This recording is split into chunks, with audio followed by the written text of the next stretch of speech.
So, what's up guys? Nandito kami ngayon sa Tambayan Food Hub. Dito sa may Barangay Gonzales papunta. Wala si Kulot ngayon dahil may sakit si Kulot. Dadala na lang po namin siya. Pero binili namin siya ng Lomi. Pero kanina galing kasi kaming albularyo, nagpagamot siya. Tonsillitis kaya may lagnat, tapos pagayong ganto, tapos masakit lumunok. Ngayon pinag-take out namin siya ng Lomi. So, ayun guys, by the way, shoutout nga pala kay Ate Ellen Cacao ng Tambayan Food Hub.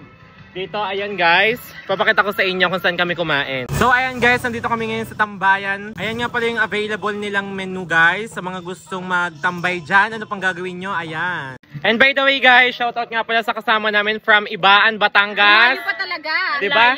Dumayo kami dito ng tambay sa Tambayan Food Hub. Dito sa may Gonzales. Say hi! Hi! From Ibaan. Daig kayo, kaso wala si Kulot, may sakit. By the way, shoutout sa lahat ng mga taga Ibaan, Batangas dyan. We love you all from Gora Lips.